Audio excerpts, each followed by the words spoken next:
र सबैजनाले हात जोडेर प्रार्थना गर्नुहोला। ओम ज्ञानतिमिरन्धस्य ज्ञानञ्जनशलाकया चक्षुरुन्मिलितं येन तस्मै श्रीगुरवे नमः। श्रीचैतन्यमनोभीष्टं स्थापितं येन भूतले स्वयं रूप कदा मह्यं ददाति स्वपदान्तिकं। वन्देऽहं श्रीगुरु श्रीयुतापदकमलं श्रीगुरून् वैष्णवांश्च श्रीरूपं साग्रजातं सहगण रघुनाथं वितप्तं सजीवं साद्वैतं सावधूतं परिजनसहितं कृष्णचैतन्यदेवं श्रीराधाकृष्णपादान् सहगण ललिता श्रीविशाखान्वितांश्च। हे कृष्णा करुणा सिन्धु दीनबन्धु जगत्पते गोपेश गोपिकान्त राधाकान्त नमस्तुते। तप्त कांचन गौरांगी राधे वृंदावनेश्वरी वृषभानुसुते देवी प्रणमामि हरिप्रिये। नमो महावदन्याय कृष्ण प्रेम प्रदायते कृष्णाय कृष्ण चैतन्य नाम्ने गौरतिसे नमः। नित्यानन्दमहं वन्दे कर्णिलम्बितकुण्डलं चैतन्यग्रजरूपेण पवित्रीकृतभूतलं नीलाचलनिवासाय नित्याय परमात्मने बलभद्रसुभद्राभ्यां जगन्नाथाय ते नमः। गुरवे गौरचन्द्राय राधिकाय तदालये कृष्णाय कृष्णभक्ताय तद्भक्ताय नमो नमः।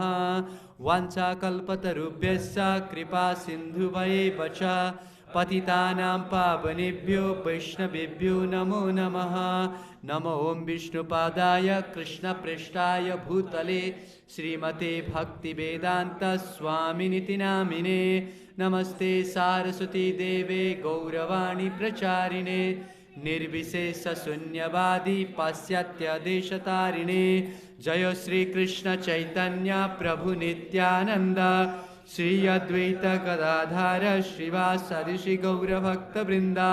हरे कृष्णा कृष्णा कृष्णा हरे हरे हरे राम राम राम हरे हरे।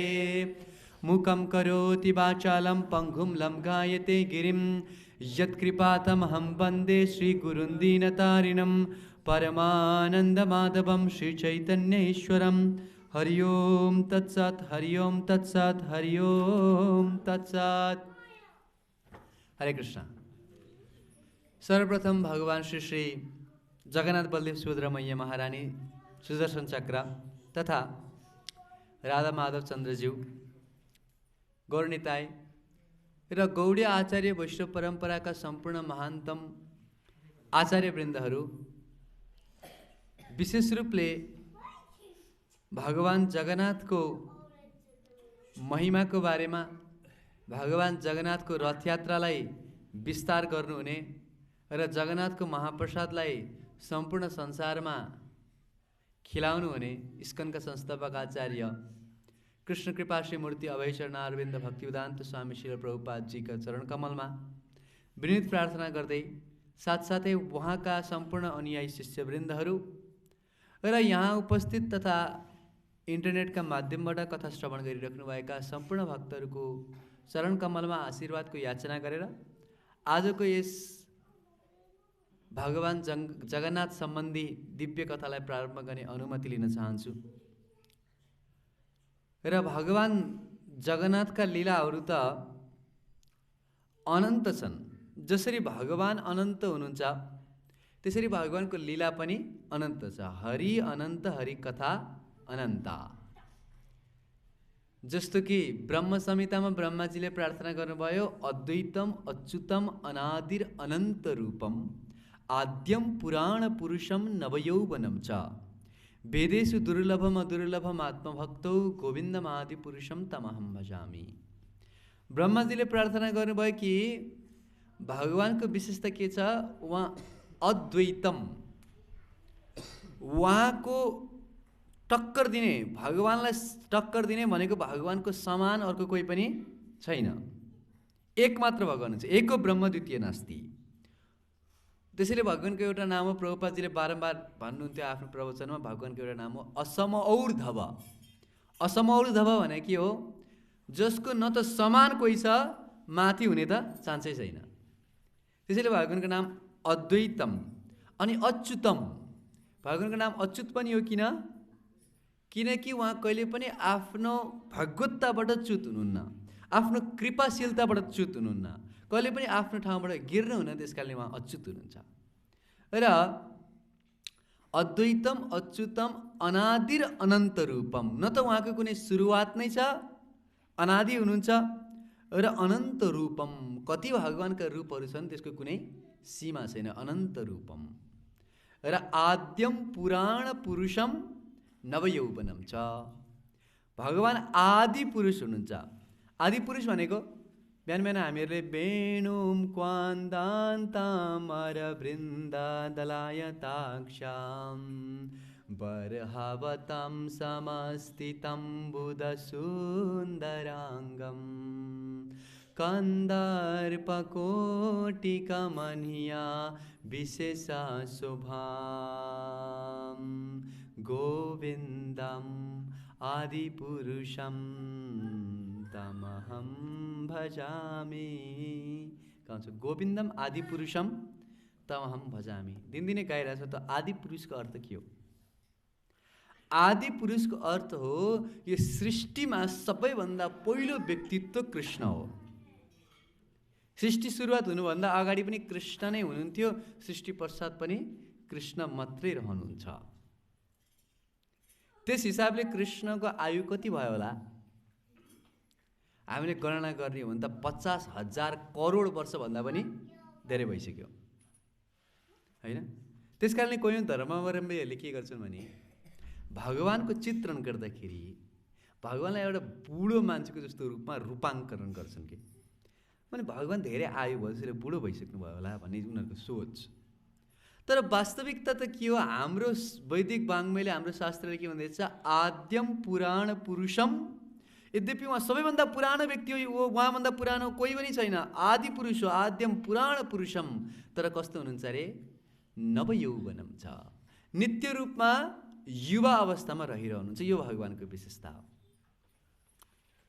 एकचोटि कुरुक्षेत्रको युद्ध भूमिमा युद्ध हुनुभन्दा धेरै अगाडिको कुरा, सूर्य ग्रहण लागेको थियो र कृष्ण बुकमा लीला पुरुषोत्तम भगवान श्रीकृष्ण भन्ने पुस्तक कतिजनाले पढ्नुभएको छ? 1 2 3 4 5 6 7 8 जनाले पढ्नुभएको छ, 9। बाँकीको भक्तहरूले पनि पढ्नुपर्ने अत्यन्त महत्त्वपूर्ण पुस्तक हो यो। ओके, यता फेरि गायत्री गर्दै हुन्छ, ठिक छ, उता पनि उठो ल। 15-20 जना। यो अत्यन्त महत्त्वपूर्ण पुस्तक हो, सबैले पढ्नै पर्ने। र प्रभुपादजीले भन्नुभएको थियो राति सुत्नुभन्दा अगाडि कृष्ण बुक पढ्दा पढ्दै निदा हुनु रे। पढ्दा पढ्दै तपाईँलाई आफै आफ निदा लाग्छ र सपना पनि के हुन्छ? कृष्ण लीला चल्छ। त्यस कारणले कृष्ण बुक पढ्ने धेरै प्रभुपादजीले जोड गर्नुभएको थियो। प्रभुपादजी स्वयं पनि यो कृष्ण बुक जुन लेख्नुभयो प्रभुपादजीले नै लेख्नुभएको हो, तर आफै पनि त्यो पुस्तक पढ्नुहुन्थ्यो र अरू भक्तहरूलाई पढ्न लगाएर प्रभुपादजीले सुन्नुहुन्थ्यो। एकचोटि जन्माष्टमीको दिन थियो अनि जन्माष्टमीको श्री प्रभुपादजीले प्रवचन दिनुभयो, कीर्तन भयो, अभिषेक भयो। रातिको ठ्याक्कै 11 बजिरहेको थियो। प्रभुपादजीले भनेर ठिक छ, अब रातभरि त जागराम गर्नु छ 12 बजीसम्म त, किनभने कृष्ण बुक पढ्ने। र एकजना भक्तलाई उठा प्रद्युम्न कृष्ण बुक पढ। प्रभुपादजी व्याससँग बसिरहनु भएको छ र कृष्ण बुक पढेछ। सबैजना दिनभरि सेवा गरेर लखतरान गरेर थाकेका छन्। जन्माष्टमी यो कसैले पुरा कुदा किचनमा पकाउनु परिरहेछ, कसैले गेस्टहरूलाई स्वागत गर्नु परेछ, कसैले चाहिँ जुत्ता स्टलमा बस्नुभएको छ होला, कोही भक्तहरू चाहिँ प्रसादम डिस्ट्रिब्युसनमा बस्नुभएको छ, कोही भक्तहरू अरू भक्तहरूलाई चाहिँ यहाँ मन्दिर अवलोकन गर्नमा लाग्नु भएको छ, कोही कीर्तन गर्नेमा हुनुहुन्थ्यो, कोही मृदङ्ग बजाउनेमा हुनुहुन्थ्यो, कोही पुजारीमा हुनुहुन्थ्यो। यसरी सबै भक्तहरू एकदमै थकित मुद्रामा हुनुहुन्थ्यो। र त्यतिखेर 11 बजे के भयो? अब प्रभुपादजीले के भन्नुभयो? कृष्ण बुक पढ्न सुरु गरौँ। Chapter 1 advent of lord Shrikrishna, भगवान श्रीकृष्णको अवतरण पढ्दै गयो। प्रभुपादजी आँखा चिम्लेर एकदम ध्यानपूर्वक सुनेर बसिरहनु भएको छ। उहाँले नै लेखेको किताब हो, तर आफै पनि सुन्दै हुनुहुन्छ। अनि एउटा अध्याय सिद्धियो। अब भगवान श्रीकृष्णको अवतरण सिद्धियो। अब त प्रसाद होला है किनकि जन्माष्टमीमा त 12 बजेपछि तपाईँलाई प्रतीक्षा हुन्छ। अब प्रसाद होला। तर त्यो अध्याय सिधेपछि प्रभुपादजीले आँखा खोल्नु पऱ्यो, नेक्स्ट च्याप्टर, अर्को अध्याय पल्ट सुरु भयो। अब फेरि अर्को सेकेन्ड च्याप्टर के हो, प्रेयर्स बाई द डेमिगड्स, देवताहरूको स्तुति, गर्भस्तुति छ नि होइन, गर्भस्तुति पढ्नुभयो। अब त ल अब सिद्धिनै लाग्यो। अब प्रसाद हुँदा सबै त्यहाँ प्रभुपादजी सुनेर बसिरहेको छ, सबै भक्तहरू त्यहाँ क्लासमै झुप गर्दैछन् कि, कोही त यसो उता छेउतिर गएर लम्पसार पर ढली पनि सके। अनि अब सिद्धिनै लाग्यो। अब लास्ट च्याप्टर सिद्धियो, प्रभुपादजी फेरि नेक्स्ट च्याप्टर। रातिको 1 बज्यो, भक्तहरू ड्याङ पुरै त्यो खम्बा लडे जस्तो लड्न थालिसक्यो त्यहीँ अगाडि। अनि प्रभुपादजीले सबै भक्तहरूको अवस्था नाजुक छ भने जानेर, ठिक छ अब महाप्रसादलाई जाउँ भनेपछि सबको निन्द्रा खुलेछ। महाप्रसाद भनेपछि निन्द्रा खुलिहाल्छ। त्यसैले भगवान् श्रीकृष्ण त आफ्ना दिव्य कथाहरूको माध्यमबाट प्राप्त गर्न सकिन्छ कृष्णजीलाई। भगवान् श्री चैतन्य महाप्रभुलाई प्राप्त गरेछ भने कीर्तन गर्नुपर्छ। कलौ सङ्कीर्तनेव सर्वस्वार्थोपि लभ्यते। कलियुगमा सङ्कीर्तन गर्नाले श्री चैतन्य महाप्रभुको आराधना गर्न सकिन्छ। कृष्ण वर्णम त्रिषा कृष्णम साङ्गोपाङ्गस्त्र पार्षदम यज्ञ सङ्कीर्तनै प्रायै यजन्ति हि सुमेधसा।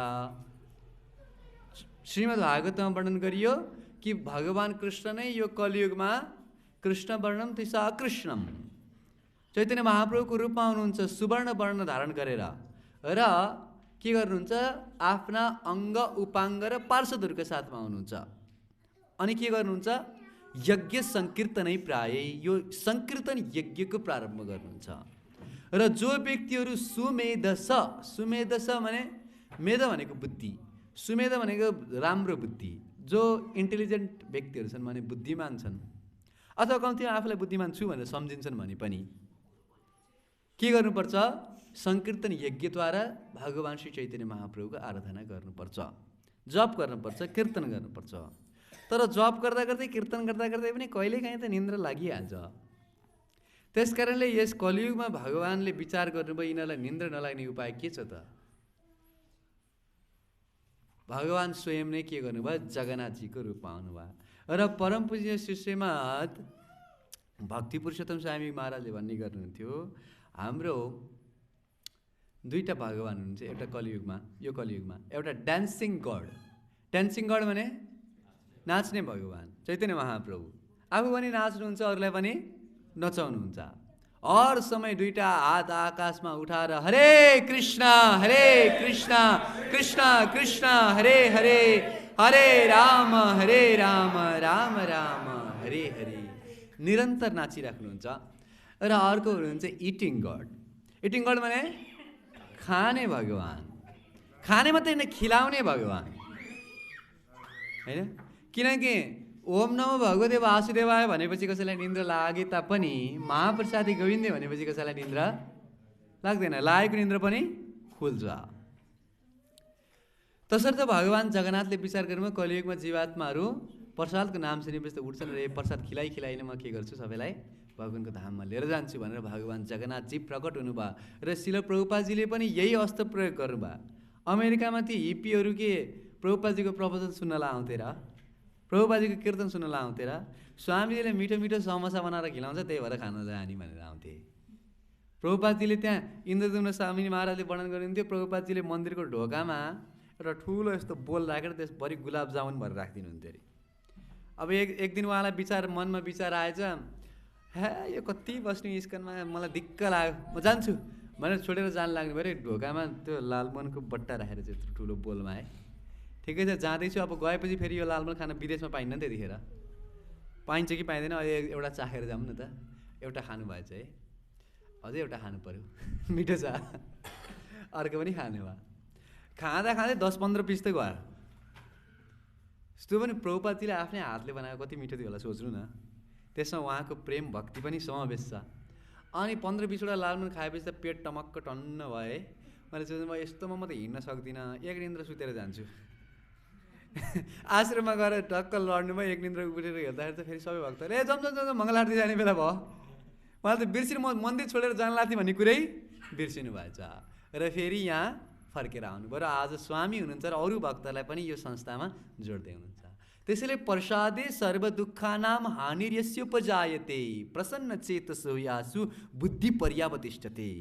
भगवान श्रीकृष्णले भगवत गीतामा के भन्नुभयो, यो प्रसाद ग्रहण गर्नाले नै के हुन्छ, सर्व दुःखानाम, हाम्रो जीवनको सम्पूर्ण दुःख कष्टहरूलाई मेटाउन सक्ने सामर्थ्य केमा छ, भगवानको प्रसादमा। प्रसादको अर्थ भोजनलाई मात्रै प्रसाद भनिन्न, प्रसादको अर्थ कृपा पनि हुन्छ, प्रसादको अर्थ अनुकम्पा पनि हुन्छ। तर जो प्रसादका कारणले गर्दाखेरि हामी सबै यहाँ ठिकै, तपाईँहरू मध्ये कतिजना बुक पढेर यो इस्कनमा आउनुभएको, कतिजना हरिनाम सुनेर इस्कनमा आउनुभएको, एकजना। कतिजना प्रसाद खाएर इस्कनमा आउनुभएको? ओ अब त म्याक्सिममको हात उठ्यो है। किनभने यो वास्तविक हतियार हो र यो प्रसादद्वारा नै महाविष्णु महाराजले भन्नुहुन्थ्यो कि हाम्रो दुईवटा हतियार छ, एउटा हरिनाम सङ्कीर्तन हो, एउटा चाहिँ प्रसाद वितरण हो। कसैले हरिनाम सङ्कीर्तनलाई चाहिँ रिजेक्ट गर्न पनि सक्छ, पुस्तक लिन्न भन्न सक्छ, तर प्रसाद दिएपछि नाइ भन्ने कुरा छैन। झन् त्यसमाथि पनि वृन्दावन धामको प्रसाद आयो, मायापुर धामको प्रसाद आयो भने त सोन पापडी र पेडा र अनि त जगन्नाथपुरीको के हुन्छ नि खाजा कि के हो, त्यसले त कसैले नाइ भन्नै सक्दैन। र त्यो भित्र छिरेपछि त्यसले काम गर्छ, किनकि त्यसले चेतनालाई शुद्धिकरण गर्ने कार्य गर्दछ। र अब यो जगन्नाथको प्रसाद कसरी प्रकट भयो त, त्यहाँसम्म पुर्याउने विचार छ हजुरहरूलाई। समयले कतिको साथ दिन्छ हेरौँ। हिजो हामीहरू कहाँ थियो, कसैले याद दिलाउनु त? बिर्सिसक्नु भयो? गुफाभित्र जानुभयो? नीलमाधवको दर्शन गर्नुभयो? कसले? विद्यापतिले। त्यहीँसम्म पुगेको थियो हो? फर्कि पनि सक्नुभयो है? छैन? ओके ठिक छ, जाँदै हुन्छ, बाटोमा हुनुहुन्छ, यमराजको सिद्धिसक्यो। अब तत्पश्चात के भयो त भन्दाखेरि विद्यापतिले नीलाचलमा भगवान नीलमाधवको दर्शन गर्नुभयो र नीलमाधवको दर्शन गर्न साथ उहाँलाई अब आफ्नो जीवनको मिसन याद आयो। के गर्नु छ अरे, मैले यो नीलमाधवको दर्शन गराउनुहुन्छ महाराज। कुन चाहिँ महाराज हो? इन्द्रदुम्न। इन्द्रदुम्न महाराजलाई मैले भगवान नीलमाधवको दर्शन गराउनु छ भनेर उहाँले अब व्यवस्था गर्ने, त्यहाँबाट प्रस्थान गर्नुभयो। र विद्यापति नगरमा प्रवेश गर्नुभन्दा अगाडि नै पुरै त्यहाँनिर चाहिँ विद्यापति फर्केर आयो, विद्यापति फर्केर आयो भनेर चाहिँ पुरा सहरमा हल्ला चलेको छ। सबै सभामा सारा जनताहरू इकट्ठा हुनुभयो। हो, उहाँले नीलमाधव भगवानको पत्ता लगाएर आउनुभयो, कहाँ हुनुहुन्छ भनेर। अब हामी सबैले भगवानको दर्शन गर्न पाइन्छ, कहाँ हुनुहुन्छ नीलमाधव? र सारा समाज, सारा त्यो सहरभरिका मान्छेहरू सभामा एकत्रित भएका छन्। र महाराज इन्द्रदुम्नले सोध्नुभयो, विद्यापति पत्ता लगायो त, कहाँ हुनुहुन्छ नीलमाधव भगवान भनेर? कहाँ हुनुहुन्छ, कस्तो रूपमा हुनुहुन्छ, मलाई वर्णन गर, वर्णन गर। तत्पश्चात विद्यापतिले महाराज इन्द्रदुम्नलाई वर्णन गर्न सुरु गर्नुभयो र उहाँले वर्णन गर्नुभयो कि म विभिन्न स्थानहरूको भ्रमण गरेँ, धेरै कष्ट सहेँ, कतिपय ठाउँमा कति गाह्रो भयो, कयौँ दिनसम्म खान पाउँदैन थिएँ, जङ्गलको बाटो भएर जान पर्थ्यो। र अन्तिममा म नीलसागरको तटमा त्यो नील पहाडको तलपट्टि काखमा रहेको गाउँमा पुगेँ, जहाँ शबरहरू बस्दा रहेछन्। र ती शबरहरू मध्येबाट विश्ववसु शबरसँग मेरो भेट भयो र उहाँकै माध्यमबाट, उहाँको कृपाद्वारा मैले के गर्न पाएँ, भगवान नीलमाधवको दर्शन गर्न पाएँ। अवश्य त्यसमा धेरै पापड पेल्नु पर्यो, मैले त्यति सजिलै पाएको होइन। तर अन्तिममा मैले भगवान नीलमाधवको पत्ता लगाइसकेँ। कस्तो हुनुहुन्छ थाहा छ भगवान नीलमाधव? महाराजलाई सुन्नुहोस्, वर्णन सुन्नुहोस्। भगवानको विग्रह एकदमै प्राचीन एवं अनुपम छ। उहाँको शिवविग्रह अत्यन्त मूल्यवान रत्न इन्द्रनीलमणिले निर्मित भएको छ र यो विग्रहको पूजा गर्नका लागि स्वयं इन्द्र र ब्रह्माजी सम्पूर्ण देवताहरू समेत आएर गर्ने गर्नुहुन्छ। र यो पुष्पमाला जुन मैले लिएर आएको छु हजुरको लागि, यो स्वयं इन्द्रले नन्दन कानन बगैँचाबाट फुल टिपेर ल्याएर बनाएको गाँसेको माला हो, जुन भगवान् नीलमाधवले आफ्नो गलामा धारण गर्नुभएको थियो। र यो माला मैले हजुरको लागि प्रसादी स्वरूप लिएर आएको छु भनेर चाहिँ उहाँले के गर्नुभयो, त्यो प्रसादी मालालाई लगेर इन्द्रदुम्न महाराजलाई लगाइदिनु भयो। त्यो मालाबाट यस्तो अद्भुत सुगन्ध आइरहेको थियो, यस्तो अद्भुत सुगन्ध आइरहेको थियो। यो सुगन्ध कुनै संसारमा कुनै पनि पर्फ्युम सुँघेर, कुनै पुष्प सुँघेर, कुनै संसारको कुनै सुगन्धसँग तुलना योग्य थिएन। र यो वासना पाउन साथ त अब इन्द्रदुम्न महाराजले त लालसा हुन थाल्यो। विद्यापति कस्तो हुनुहुन्छ नीलमाधव भगवान्, कस्तो रूपमा विराजमान हुनुहुन्छ, कसरी जाने हो, मलाई मार्ग बताऊ, बाटो बताऊ, आजै हामीहरू प्रस्थान गर्छौँ। र यति मात्रै होइन कि नीलमाधव भगवानको दर्शन गर्नलाई म यति लालायित छु कि म यो राज्यलाई नै परित्याग गरेर अब म त्यही नीलमाधव भगवान भएकै ठाउँमा जान्छु र त्यहाँ मेरो राज्यलाई विस्तारित गर्नेछु। त्यही नै ठाउँमा मेरो चाहिँ के बनाउँछु, अब राजधानी बनाउनेछु। मेरो अब यो अवन्ती पनि मलाई केही मतलब छैन। हेर्नुहोस्, भगवानप्रति जब व्यक्तिहरू समर्पित हुन्छन्, उनीहरू आफ्नो प्रत्येक परिस्थिति, प्रत्येक चिजलाई त्यागेर पनि कृष्णको शरणमा जानको लागि तयार हुन्छन्। र भक्ति रसामृत सिन्धुमा भगवानको जुन 64 अङ्ग भक्तिको बारेमा वर्णन गर्नुभएको छ रूप गोस्वामीले, त्यसमध्ये एउटा अङ्गको बारेमा वर्णन गर्नुभएको छ कि भगवानको लागि आफ्नो सबैभन्दा प्रिय वस्तुलाई त्याग्न सक्नुपर्छ। आफूलाई सबैभन्दा मनपर्ने चिज पनि कृष्णको लागि भनेर त्याग गर्न सक्नु एउटा भक्तिको अङ्ग हो। इन्द्रदुम्न महाराजले आफ्नो राज्य व्यवस्था, राजधानी, सेना शक्ति सबै कुरालाई त्यागेर अब त्यहाँ गएर निवास गर्नको लागि तयार हुनुहुन्थ्यो। जस्तो कि कृष्णलीलामा हामीले सुनेछौँ कि नन्द महाराजहरू, यशोदा माताहरू कहाँ बस्नुहुन्थ्यो? गोकुलमा बस्नुहुन्थ्यो। तपाईँहरू कोही गोकुलमा जानुभयो? वृन्दावन यात्रामा जानुभयो? ओके, केही भक्तहरू जानुभएको छ। र त्यहाँ गोकुलमा नन्द महाराजको 84 खम्बा भएको महल छ। र त्यो महल मणिले निर्मित थियो, सबै व्यवस्था थियो, गौशाला थियो, हर कुराको व्यवस्था थियो, त्यहाँको राजा हुनुहुन्थ्यो। तर जब पुतना आई अनि तत्पश्चात सक्टासुर अनि अघासुर, बक्कासुर आइसकेर भगवान् श्रीकृष्णलाई बारम्बार मार्ने प्रयास भयो। यमराज जुनका वृक्षहरू लडेपछि सारा ब्रजवासीहरूले मिटिङ गर्नुभयो र मिटिङ गरेर के निर्णय गर्नुभयो? उपानन्द जो हुनुहुन्थ्यो नि, नन्द महाराजको दाई हुनुहुन्थ्यो उपानन्द, उहाँले भन्नुभयो हामीहरू अब यो गोकुल धाममा बस्न ठिक छैन। किनभने यहाँ हरेक दिन नै कृष्णलाई केही न केही सङ्कट आइरहेको छ। त्यसकारणले हामीहरू यहाँबाट यात्रा गरेर अर्को ठाउँमा जाने। कहाँ जाने त? वृन्दावनम वृन्दावनम नाम पसभ्यम नवकाननम गोपगोपी गवाम सेव्य पुण्यादि तृणविरुधम। हामीहरू वृन्दावन नाम गरेको जङ्गलमा जाउँ, वनमा जाउँ र वनमा गएर हामीहरू निवास गर्ने। अब तपाईँहरूलाई आजमा भनौँ, आज हामीहरू यो मन्दिरमा बस्न छोडेर माथि भेडेटार जाने जङ्गलमा गएर बसौँ न। को तयार हुनुहुन्छ? जान्न, म त यस्तो जाडोमा को जान्छ है। तर नन्द महाराज र सबैजना ब्रजवासीहरूले एकचोटिमा हुन्छ भनिदिनु भयो।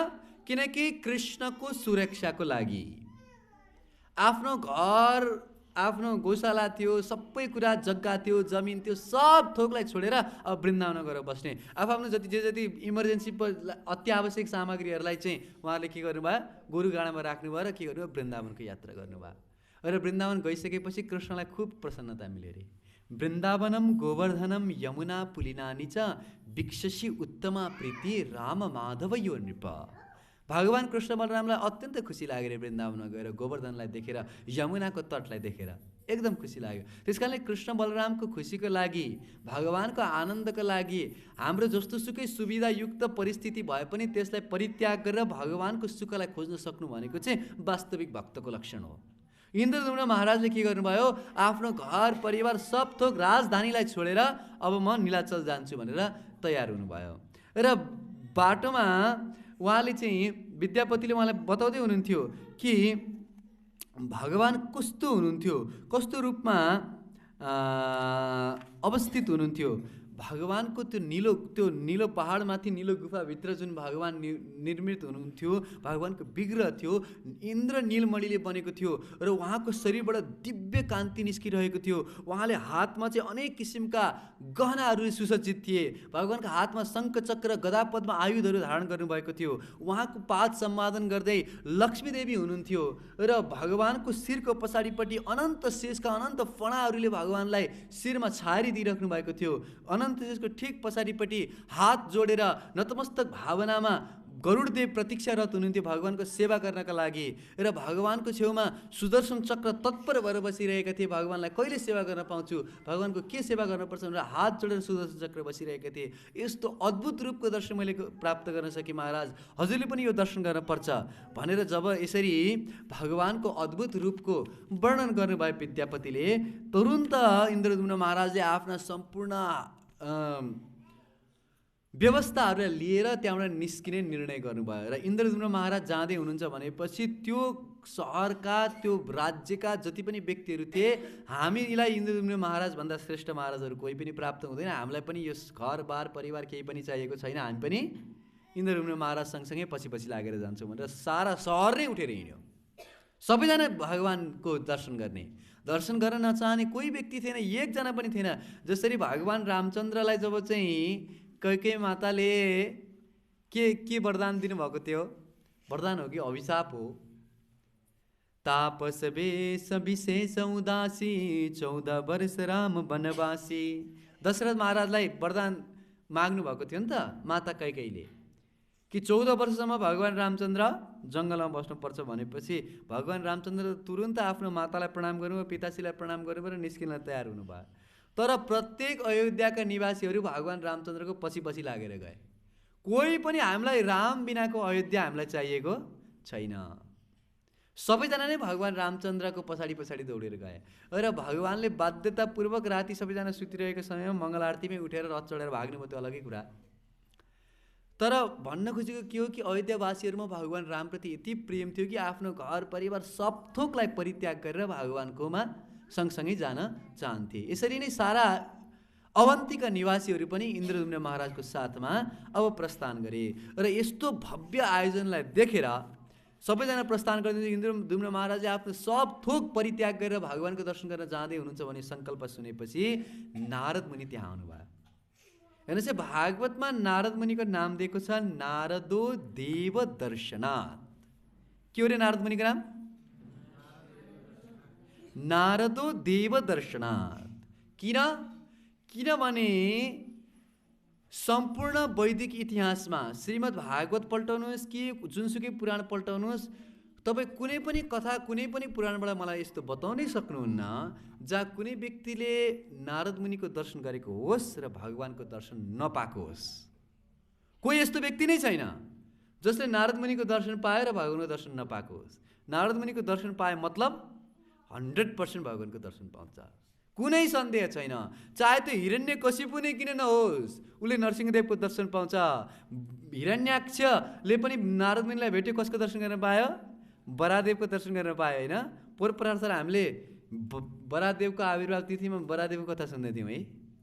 अनि कंसले पनि नारद मुनिको दर्शन गरे हो। कसको दर्शन भयो? स्वयं पूर्ण पुरुषोत्तम भगवान श्रीकृष्णको। ध्रुव महाराजलाई भगवान नारायणको दर्शन गराइदिनु भयो, प्रहलाद महाराजलाई नरसिंहदेवको दर्शन गराइदिनु भयो। त नारद मुनिको नाम हो नारदो देव दर्शनाथ। र किनकि हामीहरूलाई आध्यात्मिक मार्गमा जब हामीहरू लाग्नका लागि तयार हुन्छौँ नि, हामीहरूलाई गुरुदेवको आवश्यकता पर्दछ। बिना गुरु त हामीले यो भवसागरलाई तर्न सक्ने सम्भावनै छैन, कृष्णलाई प्राप्त गर्ने त सम्भावनै छैन।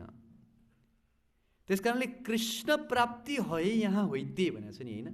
गुरुदेवको कृपाले जहाँ र प्रसादे भाइ यही भाव तरिया जाए, कृष्ण प्राप्ति है यहाँ होइते। गुरुदेवको कृपाले आशीर्वादले नै हामीले के गर्न सक्छौँ? यो भवसागरलाई तर्न सक्छौँ र कृष्णलाई प्राप्ति गर्न सक्छौँ। तसर्थ सधैँभरि नारद मुनिका प्रतिनिधि गुरुहरूको शरणमा हामीहरू परिराख्नुपर्छ। उहाँहरूको आशीर्वादले अनुकम्पाले भगवत प्राप्ति चाँडैभन्दा चाँडै हुनसक्छ।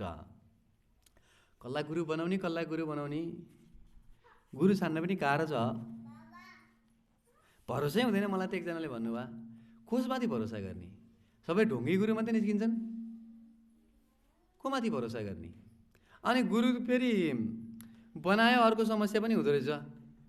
गुरुजी त भगवानको साक्षात् हरित्वेन समस्त शास्त्रै भनेको छ होइन, साक्षात् भगवान समान। अनि कसैले भगवानै भनेर पूजा गरिदिन्छन् फेरि गुरुलाई, त्यहाँ पनि अर्को विडम्बना छ। अनि गुरुदेवको मृत्यु पनि हुँदो रहेछ, भगवानको त मृत्यु हुन नपर्ने, गुरुको कसरी मृत्यु भयो है। अनेक किसिमका विवादास्पद चिजहरू। एक ठाउँमा म कथा गर्दै थिएँ, एकजना माता आउनुभयो। अनि प्रभुजी अब त खुब राम्रो कथा सुनाउँदै, हजुरलाई गुरु बनाउनु पर्यो अरे। माताजी तपाईँको उमेर कति भयो भनेर सोधेँ।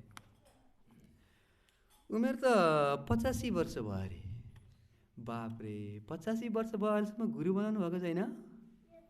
गुरु त किन बनाउनु, धेरै गुरु बनाए, तर कोही बाँकी नै रहेनन्। हेर्नुहोस् न, म सानै थिएँ, 10 वर्ष जतिको। अनि मातापितासँग यात्रामा गएको थिएँ हरिद्वारमा। बाफरे, क्या दारीवाला गुरु थिए यार। यस्तो गुरु बनाएको, मन्त्र दिए, खुब मन्त्र जप माला जप गर्थेँ। गुरुजीलाई कहिलेकाहीँ चिठी लेख्थेँ। अनि गुरुजी बनाएको 2 वर्षपछि त गुरुजीको चिठी आयो, गुरुजी चाहिँ पधार्नु भयो अरे। ला, अब गुरु बिना त भगवानलाई प्राप्त गर्न सम्भव छैन, के गर्ने त। फेरि केही वर्षपछि मेरो विवाह भयो। अनि पति पत्नी मिलेर हामीहरू काशी गएको थियौँ के। अनि त्यहाँ काशीमा गएको बेलामा अर्को एकजना जटाधारी बाबा भेटियो, उहाँलाई गुरु बनाए। अनि गुरुजी अब सँग कहिलेकाहीँ अब गुरुजीको यो पत्रिकाहरू आउँथ्यो, गुरुजीको सन्देशहरू पढ्थेँ, माला जप गर्थेँ, गुरु मन्त्र जप गर्थेँ। यसरी मेरो दिन बितिरहेको थियो। अचानक फेरि एक दिन त चिठी आयो, त्यो गुरुजी पनि पधार्नु भयो अरे। अब गुरु बिना ज्ञान हुन्न। त्यसको 4-5 वर्षपछि त मेरो छोराछोरी पनि जन्मिसकेको थियो, सबै परिवारै फ्यामिली ट्रिपमा गएको थियौँ। अनि त्यसपछि यो साउथ इन्डियामा रामेश्वरम भन्ने ठाउँ छ नि, त्यहाँ रामेश्वरममा गएर मैले अर्को गुरु बनाएँ। ओहो, खुब यस्तो त्रिपुण्ड धारण गर्थे, टटट मन्त्र भट्टाउँथे। ओहो, यस्तो गुरुजी, यो गुरुजीलाई मैले स्वीकार गरेर उनको मन्त्र जप गर्न थालेँ। त्यसपछि त अब फोनको जमाना आयो के। त्यसपछि फोन पनि हुन्थ्यो, कहिलेकाहीँ फोन गर्थेँ, गुरुजीलाई के कसो छ समाचार सोध्नुहुन्थ्यो, सबै व्यवस्था थियो, सबै राम्रै चलिरहेको थियो। एक दिन त फेरि फोन आयो, त्यो गुरुजी पनि जानुभयो अरे। त्यसपछि अझै केही वर्ष बित्दै गयो, हामीहरू बद्रीनाथ धाम गयौँ। अनि बद्रीनाथ धाममा ओहो, बडा सुन्दर गुरुजी, वाह, एकदम मन पर्यो। यो गुरुजीलाई पनि मैले गुरु बनाएर फेरि अर्को मन्त्र लिएँ, अर्को मन्त्र जप गर्न थालेँ। अनि गर्दा गर्दै अब त बिस्तारै टिभीको जमाना आउनु थियो। टिभीमा उहाँको प्रवचन पनि आउँथ्यो। टिभीमा प्रवचन हेर्थेँ, बस्थेँ, ओहो, खुब आनन्द लाग्थ्यो, खुब खुसी लाग्थ्यो। अनि त्यसपछि केही वर्षपछि टिभीमा समाचार आयो, त्यो गुरुजी पनि जानुभयो अरे। अब 4-5 वर्षदेखि म अर्को गुरुजी खोजिरहेको छु। मैले देखेको तपाईँ त एकदमै युवा पनि हुँदो रहेछ, हट्टाकट्टा पनि हुनुहुन्छ, तपाईँलाई नै गुरुजी बनाऊँ कि? मैले भने, माते मलाई त क्षमा गर्नुहोस्, हजुरले त जसलाई गुरु बनाउनुहुन्छ उहाँ त मलाई त अझै धेरै वर्ष कथा गर्न छ। तर भन्न खोजेको कुरा के हो भनेदेखि, गुरु त शरीर होइन नि, गुरु त तत्त्व हो।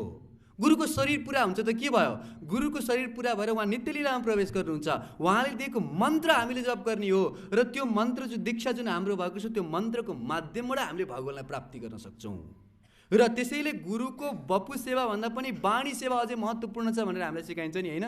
बपु सेवा भनेको शरीरको सेवा, र त्यो शरीर भन्दा पनि महत्त्वपूर्ण के छ? गुरुको वाणी छ। प्रभुपादजी बपु रूपमा हाम्रो अगाडि अलि नभए तापनि के भयो त, उहाँको दिव्य वाणी त हामीसँग छ। उहाँका पुस्तकहरूको माध्यमबाट हामीले प्रभुपादजीको प्रत्यक्ष अनुभूति गर्न सक्छौँ। उहाँले दिएका उपदेशहरूलाई आफ्नो जीवनमा धारण गर्न सक्छौँ। र यसरी इन्द्रदुम्न महाराजलाई भेट्नको लागि अब को आउनुभयो? यहाँ नारद मुनि पधार्नु भयो। र नारद मुनिको प्रस्थान हुनसाथ इन्द्रदुम्न महाराजले यति स्वागत गर्नुभयो, सिंहासनमा विराजमान गराउनु भयो, नारद मुनिको चरण पखाल्नु भयो, र हरेक कुराले अर्घ्य पाद्य अनि त्यसपछि मधुपर्क सब कुराको व्यवस्था गरेर नारद मुनिलाई। अनि त्यसपछि ओहो, भगवत कृपाले हजुर मेरो घरमा आइपुग्नु भयो, मलाई त साक्षात् भगवानको दर्शन पाए जस्तो अनुभूति भयो। नारद मुनि, ओहो, एकदम म खुसी छु, बताउनुहोस्, मलाई केही बताउनुहोस् भगवान सम्बन्धी। ओहो, तपाईँको सङ्कल्प देखेर म यहाँ आएको, तपाईँको जुन हृदयमा सङ्कल्प जागृत भयो नि, भगवानलाई प्राप्त गरी छोड्छु भनेर, दर्शन गरी छोड्छु भनेर, त्यो सङ्कल्पलाई पुरा गर्नको लागि म यहाँ आएको हुँ। जब हामीहरूको हृदयमा सच्चा सङ्कल्प आउँछ नि भगवानलाई प्राप्त गर्नको लागि, भगवानले हाम्रो जीवनमा स्वयं गुरु पठाइदिनुहुन्छ। कहीँ खोज्न जान पर्दैन, गुरु तपाईँको जीवनमा आफै आउनुहुन्छ। गुरु कृष्ण प्रसादे पाए भक्ति लता बीज, ब्रह्माण्ड भ्रमिते कोनो भाग्यवान जीव, गुरु कृष्ण प्रसादे पाए भक्ति लता बीज।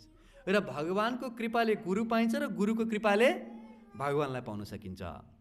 तसर्थ भगवानको आशीर्वाद भयो, नारद मुनिको प्रस्थान भयो र नारद मुनिलाई इन्द्रद्युम्न महाराजले प्रार्थना गर्नुभयो, हजुर पनि हाम्रो यात्रामा समावेश हुनुहोस्, हामीसँगै जाउँ न, हामी पनि भगवान नीलमाधवको दर्शन गर्न चाहन्छौँ, हजुरले हाम्रो मार्ग निर्देशन गर्नुहोस् र भगवानको दिव्य अमृतमय कथा श्रवण गराउँदै हामीलाई लिएर जानुहोस् भनेर प्रार्थना गर्नुभयो। र नारद मुनिले म त्यही कार्यको लागि नै भनेर यहाँ आएको हुँ भन्नुभयो। र रथमा नारद मुनिको लागि अलग एकदम सुव्यवस्थित रथको व्यवस्था गरिदिनु भयो र सम्पूर्ण राज्यका व्यक्तित्वहरू, कोही हात्तीमाथि, कोही घोडामाथि, कोही पाल्कीमा चढेका छन्, कोही रथमा चढेका छन्, पुरा सारा सहर, पुरा राज्य नै प्रस्थान गर्दैछ अब कतातर्फ, उडिसातर्फ।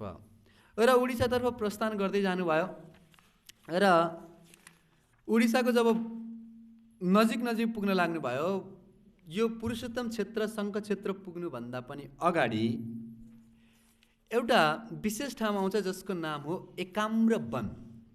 यो एकाम्र वन भन्ने ठाउँमा जब उहाँहरू पुग्नुभयो, तत्पश्चात नारद मुनिले इन्द्रद्युम्न महाराजलाई भन्नुभयो, आज यहाँ महानदीको तटमा हामीहरू विश्राम गर्छौँ, भोलि यहाँबाट यहाँको यात्रा सुरु गर्नेछौँ। र यो महानदीको तटमा बसेर नारद मुनिले प्रसाद ससाद सबै भक्तहरूले प्रसाद खाइसकेपछि अब कथा सुनाउन थाल्नुभयो यो एकाम्र वनको बारेमा। यो एकाम्र वनलाई अहिलेको समयमा भुवनेश्वर पनि भन्छन्। र नारद मुनिले भन्नुभयो यो भगवान शिवजीको स्थान हो। अनि शिवजी यहाँ कसरी आएर विराजमान हुनुभयो त भन्दाखेरि, एक समयमा जब माता सतीसँग भगवान शिवजीको विवाह भएको थियो, शिवजीको ससुरालीपट्टिले त शिवजीलाई एकदमै मन पराउँदैन थिए, यो त सबैलाई थाहा नै छ। दक्ष प्रजापति एन्ड पार्टीले मन पराउँदैन थिए। किनभने अब शिवजीको अवस्था त्यही हो, हिजो मैले वर्णन सुनाइसकेँ, बागम्बर धारण गरेर बस्नुहुन्छ, भस्म धारण गर्नुहुन्छ शरीरमा र आफ्नो शरीरमा चाहिँ सर्पको गहना लगाउनु भएको छ, बस्नको लागि एउटा घर पनि छैन। यो सबै परिस्थितिलाई देखेर दक्ष प्रजापति र उसको जति पनि कम्पनीहरू थिए उनले कसैले पनि शिवजीलाई स्वीकार गर्दैन थिए। र माता सतीले बार बार अनुग्रह गर्दा गर्दा गर्दा गर्दा गर्दा गरेपछि शिवजीले भन्नुभयो, ठिक छ, एउटा घर बनाउने। एउटा घर बनाउनु भएको थियो, एउटा त्योभन्दा अगाडि पहिला घर बनाउनु भएको थियो, एउटा सुनको घर बनाउनु। त्यो कतिखेर भन्दा गणेशजीको विवाह गराउने बेलामा अरे गणेशजीको विवाह गराउनु पऱ्यो। अब रिद्धि सिद्धिसँग गराउनु छ है, उनीहरू त कुल घराना खतरा हो, त्यस कारणले अब हाम्रो घर पनि खतरै हुनु पर्यो भनेर शिवजीले एउटा सुनको नगरी बनाउनु भयो। र यही नगरीमा हामीहरू बस्ने र यही नगरीबाट हाम्रो छोराको विवाह सम्पन्न गर्ने भनेर सुनको नगरी बनाउनु भएको थियो। अब नगरी निर्माण भयो, विश्वकर्मालाई बोलाउनु भयो, सुनको एकदम दिव्य भव्य भवन बन्यो, पुरै सुनले। अनि तत्पश्चात ओपनिङ गर्नु पऱ्यो नि, घर जब बन्छ त्यसपछि के गर्नुपर्छ, यज्ञ गर्नुपर्छ, नरसिंह होम गर्नुपर्छ, तत्पश्चात घरमा प्रवेश गर्नुपर्छ। त्यसैले यज्ञ गर्नलाई पुरोहित चाहियो। कसलाई पुरोहित बनाउने भन्दा पुलस्त्य ऋषिको नाति विश्रवा ऋषिकै छोरा थिए जसको नाम थियो रावण। रावण त ब्राह्मण, उहाँलाई बोलाएर के गर्नु पऱ्यो, यज्ञ गराउनु पऱ्यो र पुरोहित भनेर रावण आयो। र रावणले यज्ञ गरे, आहुति गरे, सब राम्रोसँग मन्त्र भटा 10वटा टाउको थियो नि त, 10वटा टाउकोले मन्त्र भटाएपछि कस्तो भयो होला सोच्नु। र सब पुरा यज्ञ सुसम्पन्न भयो। तत्पश्चात अन्तिममा अब ब्राह्मण भोजन हुन्छ, ब्राह्मणलाई खिलाउनु भयो टन्न भरि पेट। अब ब्राह्मण दक्षिणा पनि दिनु पर्यो।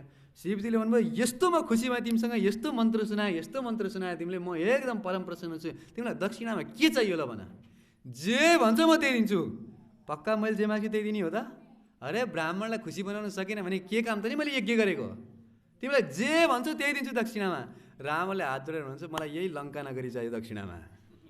र यसरी सुनको लङ्का नै हडप दियो। जुन घरको यज्ञ गरेको घरै उसले, शिवजीले त आफ्नो घर हो कि के हो भनेर चिन्तै नगरी दिनुहुन्छ। फेरि शब्दको आशुतोष हो। र फेरि त्यही कहाँ गएर बस्नु पऱ्यो, हिमालयमा गएर फेरि निवास गर्नुपर्ने भयो। एउटा बनाएको सुनको लङ्का पनि रावणले लिएर गयो। र फेरि माता सतीले बार बार अनुग्रह गर्दा गर्दा गर्दा गर्दा गरेपछि उहाँले काशी भन्ने ठाउँमा अर्को सहरको निर्माण गर्नुभयो र त्यस ठाउँमा चाहिँ काशी विश्वनाथको रूपमा निवास गर्न थाल्नुभयो। कसले? भगवान शिवजी र माता सतीले। र यही काशी नगरीलाई चाहिँ शिवजीको नगरी भनेर जानिन्छ आजको दिनसम्म पनि। र यो काशी नगरी चाहिँ शिवजीको त्रिशूलमाथि उभिएको छ। जो व्यक्ति काशीमा गएर मर्छ, काशीमा गएर मर्नु भन्छ नि मान्छेहरूले, होइन? कहिलेकाहीँ सुनेको छ है, पहिला गाउँ बुढापाकाहरूले भन्थे। किन भन्दा रहेछन् भन्दाखेरि यो काशीको नगरीभित्र जो कोही पनि जो कसैको पनि मृत्यु हुन्छ नि, त्यो व्यक्तिको कानमा आएर स्वयं शिवजीले राम नाम सुनाउनुहुन्छ। अब मर्ने बेलामा आएर कानमा राम नाम सुनाएपछि त सिधै रामलोक गएन त्यो। त्यस कारणले गर्दा काशीमा गएर मर्नु भन्ने मान्छेहरूको भनाइ हो। अब यो काशीको नगरी बनाउनु भयो र त्यहाँको अब केही समयसम्म बस्नुभयो, फेरि शिवजीले त आफ्नो हिमालय नै प्यारो छ, फेरि जानुभयो हिमालयमा। र यो काशीको व्यवस्था सबै मिलाउनलाई काशीराजलाई दिनुभएको थियो। र उनका वंशजहरू सबैलाई नै काशीराज भनिन्छ, काशीका राजालाई काशीराज भनिन्छ।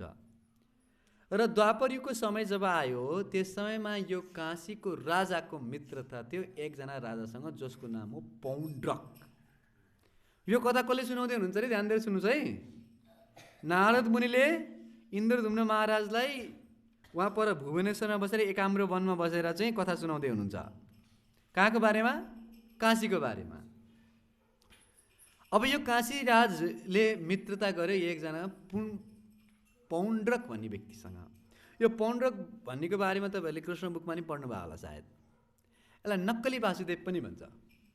उसले के गर्थ्यो त भन्दाखेरि भगवान् विष्णुको जस्तो म वासुदेव हुँ, यो कृष्ण चाहिँ डुप्लिकेट वासुदेव हो भनेर भन्नको लागि एउटा काठको दुईवटा हात लगाएछ पछाडिबाट र शङ्ख र चक्र धारण गरेछ, यता गदा पद्म धारण गरेर र भगवान्लाई चिठी पठायो। हे कृष्ण, तिमी वासुदेव भनेर आफूलाई वासुदेव भनेर खुब घोषणा गरिरहेछ, त्यो मिथ्या अहङ्कारलाई त्यागेर खुरुक्क नै मेरो शरणमा आऊ र त्यो तिम्रो सुदर्शन चक्र तुरुन्तै त्याग दिइहाल। कसलाई चिठी पठाएको? स्वयं कृष्णलाई। हेर्नुहोस् है, भगवान्को समयमा पनि ढोङ्गी भगवान् थिए भने चाहिँ अहिले हुनु कुनै आश्चर्यको कुरा होइन। त्यतिखेर पनि थिए र स्वयं भगवान्लाई नै चिठी पठाएछ कि तेरो त्यो यो सुदर्शन चक्र सबै छोडिदे, मेरो शरणमा आएछ, म तँलाई आशीर्वाद दिन्छु रे। बाफ्रे, चिठी पढेर कृष्ण त खुब हाँस्नु भयो। यस्ता पनि छन् यार, के गर्ने त? र भगवान् श्रीकृष्णले फेरि फिर्ती चिठी पठाउनु भयो। ठिक छ, सुदर्शन चक्र छोड्ने भने छोड्न छोड्छु, तँही माथि नै छोड्छु त्यो सुदर्शन चक्र। र यो सुन्नासाथ आफ्ना मित्र काशीराजलाई लिएर युद्धका लागि पौण्ड्रक आए र भगवान् श्रीकृष्ण पौण्ड्रकको खुब घमासान युद्ध भयो। भगवान् श्रीकृष्णले अन्तिममा पौण्ड्रकको घाँटी काटिदिनु भयो र काशीराजलाई पनि मारिदिनु भयो। र काशीराजको जब टाउको भगवान् श्रीकृष्णले सुदर्शन चक्रले काट्नु भयो, त्यो टाउको उडेर काशीको नगरीभित्र पर्यो। युद्ध भएको त्यहाँ युद्धभूमिमा, तर सुदर्शन चक्रले काटेर त्यो टाउकोलाई कहाँ पुर्याइदियो? काशीराजको भवनभित्र खसाइदियो। यो सुदर्शन चक्रको विशेषता हो। हेर्नुहोस्, जसरी चाहे त्यसरी काट्न सक्छ। भगवान् श्रीकृष्ण जब राजस्व यज्ञमा हुनुहुन्थ्यो त्यस समयमा शिशुपालले खुबसँग कृष्णलाई गाली गरे र कृष्णले त गन्ती राखिरहेन, त 100 गाली जबसम्म दिन्छस् तबसम्म माफ गर्छु। त्यसपछि त सहन सक्ने क्षमता क्यापेसिटी भन्दा माथि जान्छ। तेरो मातालाई मैले वचन दिएको थिएँ 100वटासम्म अपराध क्षमा गर्छु भनेर, 100वटा तँलाई 101 गरेर गाली गरेर देखाउँछु म भनेर झन् कम्पिटिसनको भावनामा आयो शिशुपाल। र तत्पश्चात भगवान् श्रीकृष्णले त्यो राजस्व यज्ञभित्रबाट सुदर्शन चक्र प्रहार गर्नुभयो र शिशुपालको टाउको काटियो। तर यज्ञको स्थानमा एक थोपा पनि रगत कसैको खस्छ भने त्यो यज्ञ कुण्ड अपवित्र हुन्छ। अब युधिष्ठिर महाराजको यज्ञलाई त अपवित्र हुन दिनु भएन, शिशुपाललाई मार्न पनि छ, युधिष्ठिरको यज्ञलाई भङ्ग हुन पनि दिन छैन। भगवान् श्रीकृष्णले यस्तो अद्भुत कलाकारिताका साथमा शिशुपालको टाउको काट्नुभयो कि एक थोपा रगत पनि त्यो सभाभित्र खसेन। त्यस्तो अद्भुत चिकित्सक हुनुहुन्छ नि भगवान् श्रीकृष्ण त। र यसरी नै के गर्नुभयो, काशीराजको टाउकोलाई पनि भगवान् श्रीकृष्णले काटेर काशीको नगरीभित्र पुर्याइदिनु भयो। एकदम चम्काउँदो मुकुट लगाएको, कुण्डल हल्लिरहेको टाउको उडेर आयो। काशीका सबैजना त ओहो कृष्णको टाउको काट्यो, कृष्णको टाउको काट्यो भनेर खुसी भएर के आयो हेरेर जाउँ भनेर हेर्न गएको त पछि त आफ्नै राजाको टाउको छ। बाफ्रे, यो त हाम्रो महाराजको टाउको काट्यो, हाम्रो महाराजको टाउको काट्यो, लौ न के गर्ने सब आतङ्क फैल्यो काशी नगरीभरि। र उनी काशीराजका पुत्र थिए जसको नाम थियो सुदक्षण। र यिनै सुदक्षणले के गरे त, अब भगवान् शिवजीको भक्त थिए, काशी विश्वनाथको आराधना गर्थे र काशी विश्वनाथको आराधना गरेर खुब ठुलो यज्ञ गरे र शिवजीलाई प्रसन्न बनाएर, शिवजी लौ हजुरले आशीर्वाद दिनु पर्यो, कृपा गर्नु पर्यो, मैले कृष्णमाथि युद्ध गर्न चाहन्छु, कृष्णलाई आक्रमण गर्न चाहन्छु। शिवजीले सम्झाउनु भयो, हेर भाइ, कृष्णसँग टक्कर लिने योद्धा यो संसारमा कोही पनि छैन। अघि सुरुमै कृष्णको नाम के भने अरे मैले? असमौर्धव। न उहाँको टक्करको कोही छ, न उहाँभन्दा माथि नै कोही छ। तर होइन होइन होइन जसरी हुन्छ मलाई केही न केही हतियार दिनुहोस् भनेर भनेपछि शिवजीले भन्नुभयो यो यस्तो किसिमको यज्ञ सम्पन्न गर, त्यहाँबाट एउटा कृत्य निस्किन्छ र जो व्यक्तिलाई मार्न भनेर पठाउँछौ भगवानका भक्तहरू र ब्राह्मणहरू बाहेक अरू कसैलाई पठाउनु भनेदेखि त्यो निश्चित रूपले मर्छ भनेर निर्देशन दिनुभयो। र त्यही यज्ञ कुण्डबाट एउटा विशाल आगोले शरीर बनेको एकदमै भयानक राक्षसी प्रकट, यसको नाम थियो कृत्या। र यो कृत्य आफ्नो हातमा एकदमै पुरा जलजलाए मान्छे तलवार लिएर चाहिँ हात जोडेर सुदक्षिणलाई भनिन्, सुदक्षिण महाराज कसको टाउको काटौँ, कसलाई मारौँ, तुरुन्त जाऊ द्वारका नगरीमा र द्वारका नगरीलाई ध्वस्त पारेर आऊ, साथसाथमा कृष्णको टाउको काटेर यहाँ लिएर आउनु।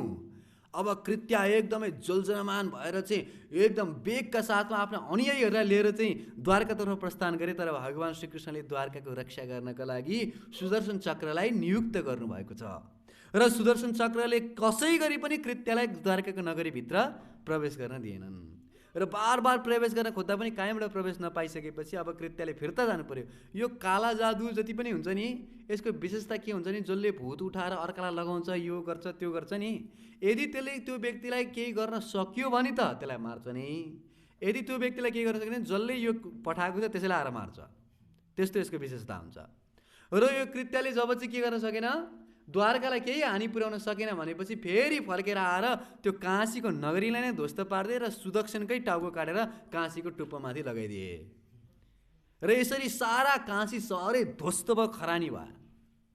र भगवान शिवजीलाई पनि एउटा लज्जाको अनुभूति भयो कि मैले भगवान श्रीकृष्णसँग टक्कर लिनका लागि मेरो यो चेलालाई यसलाई चाहिँ पठाएँ, म कस्तो मूर्ख, मैले एकदम गलत काम गरेँ भनेर भगवान श्रीकृष्णको चरणमा जानुभयो र हे भगवान श्रीकृष्ण मलाई माफ गर्नुहोस्, मलाई माफ गर्नुहोस्, म जस्तो अपराधीहरू कोही पनि छैन, मैले हजुरको विरुद्धमा सेना खडा गरेँ, मैले हजुरको विरुद्धमा यसलाई चाहिँ तयार गरेँ, मलाई हतियार दिएँ यसलाई, म जस्तो मूर्ख कोही पनि छैन, यसको फलस्वरूप मेरो नगरी आज काशी नगरी नै ध्वस्त भयो, खरानी भयो, अब म कहाँ गएर बस्छु, म के गरौँ, म केही जान्दिनँ, म केही गर्दिनँ, म हजुरको शरणमा आएको छु, ममा धेरै अहङ्कार आएको छ, ल कृष्ण मेरो रक्षा गर्नुहोस् भनेपछि भगवान श्रीकृष्णले भन्नुभयो चिन्ता नगर्नुहोस्, अब म हजुरलाई नित्य रूपमा आफ्नो सानिध्य प्राप्त गराउनेछु र हजुर कहाँ जानुहोस्, यो पुरुषोत्तम क्षेत्र जुन शङ्ख क्षेत्र छ त्यो शङ्ख क्षेत्रमा म सधैँभरि नै निवास गर्छु र त्यो शङ्ख क्षेत्रमा हजुर सधैँभरि क्षेत्रपालको रूपमा अवस्थित हुनुहोस्।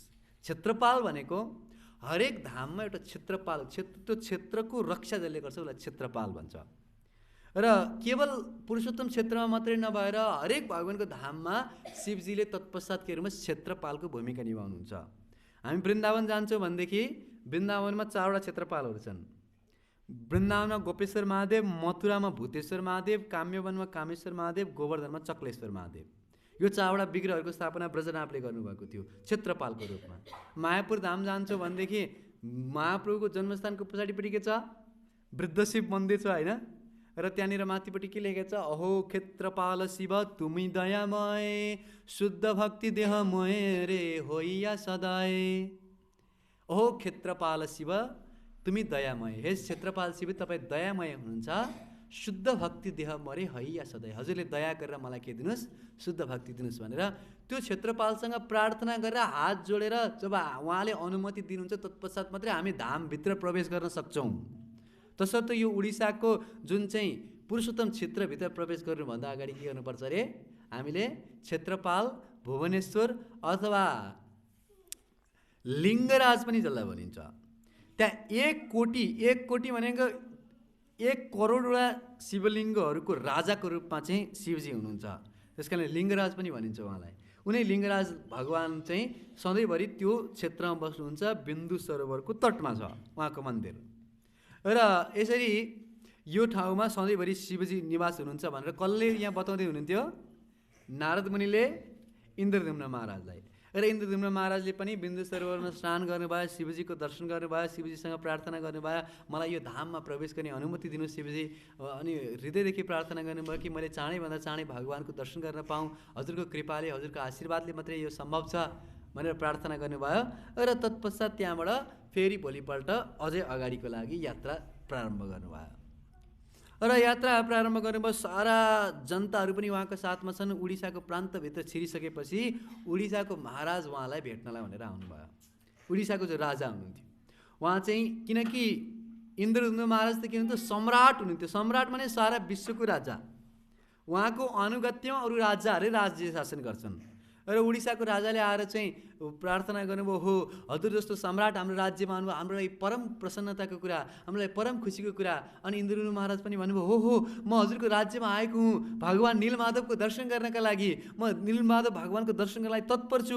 कहिले दर्शन गर्न पाऊँ, कहिले दर्शन गर्न पाऊँ भनेर छटपटेर म मात्रै आएको छैन, सारा राज्यलाई लिएर आएको छु, कति तयारी गरेर आएको छु। सब मेरो जीवनको एकमात्र उद्देश्य भगवान् नीलमाधवको दर्शन गर्नु हो, उहाँको आराधना गर्नु हो, उहाँको चरणमा बसेर भक्ति गर्छु। मलाई जीवनमा केही पनि चाहिएको छैन भन्दै हुनुहुन्थ्यो। त्यतिकैमा उडिसाको महाराजले हात जोडेर भन्नुभयो, महाराज हजुरलाई एउटा सन्देश दिन्छु। गुड न्युज कि ब्याड न्युज? गुड न्युज हो कि ब्याड न्युज हो त म त भन्न सक्दिनँ, तर आफै तपाईँ विचार गर्नुहोस्। हिजो भर्खरै हाम्रो राज्यमा एउटा अत्यन्त ठुलो हावा हुन्डरी आयो र त्यो हावा हुन्डरीको कारणले गर्दा अनेक बालुवाहरू, त्यो धुलोहरूले पुरा राज्यलाई नै ढाकेको थियो र सबै राज्य ढाकेर कता के हो कसैले केही पत्ता लगाउन सकेको थिएन। अनि जब चाहिँ नीलमाधव भगवान् कहाँ हुनुहुन्छ भनेर खोजी गर्न जाँदाखेरि त भगवान् नीलमाधव पनि त्यो सुवर्णिम बालुवाभित्र दसिसक्नु भएको छ। अब उहाँ कहिले पनि प्रकट हुनुहुन्न, त्यहाँबाट अब हराएर जानुभयो, उहाँ हाम्रो अगाडि हुनुहुन्न। इन्द्रद्युम्न महाराजलाई त मानव झट्का लाग्यो, अरे मेरो जीवनको एकमात्र उद्देश्य भगवान् नीलमाधवको दर्शन गर्नु थियो, त्यो बाहेक मेरो जीवनमा अरू केही वस्तु मलाई चाहिएको थिएन। र नीलमाधव भगवान् अब हुनुहुन्न, म के को आधारमा बाँचौँ? मेरो जीवनको अब लक्ष्य नै के छ र? म किन बाँचौँ? म आजै मेरो मृत्यु हुन्छ। म स्तब्ध रहनु, म बोल्न सक्नु, मुर्छा परेर भुइँमा लड्नुहुन्छ, फेरि उठ्नुहुन्छ, फेरि लड्नुहुन्छ, फेरि उठ्नुहुन्छ। र नारद मुनिको उपस्थिति हुँदै पनि महाराजलाई अब अचेतनशील हुनुहुन्छ। नारद मुनिले हात समातेर चाहिँ इन्द्रद्युम्न महाराजलाई समाउनु भयो, तपाईँ चिन्ता नगर्नुहोस् महाराज, चिन्ता नगर्नुहोस्, यो भगवान्को केही न केही योजना होला, अवश्य भगवान्ले तपाईँलाई दर्शन दिनुहुन्छ। किनकि जो व्यक्ति भगवान्को दर्शन गर्नको लागि अभिलाषी छ, जो व्यक्ति भगवान्को दर्शन गर्नलाई प्यासी छ भने भगवान् पनि भक्तको दर्शन गर्नलाई प्यासी हुनुहुन्छ नि। अवश्य पनि भगवान्को केही न केही निश्चित रूपले यहाँ लीला हुनुपर्छ र अहिले अप्रकट हुनुभएको हो। तपाईँ चिन्ता नगर्नुहोस्, हजुरलाई निश्चित रूपले भगवान्ले दर्शन दिनुहुनेछ। र तर तपाईँले यसको लागि चाहिँ सङ्कल्प गर्नुपर्छ। र इन्द्रद्युम्न महाराजले त भन्नुभयो, सङ्कल्प के हो र? आजबाट म के गर्छु? आमरण अनसन गर्छु। आमरण अनसन भनेको जबसम्म म अनसन भनेको अन्नलाई जसले खान्छ होला खाँदैन नि उसलाई अनसन भन्छ के, नखाने व्रतलाई अनसन भन्छ।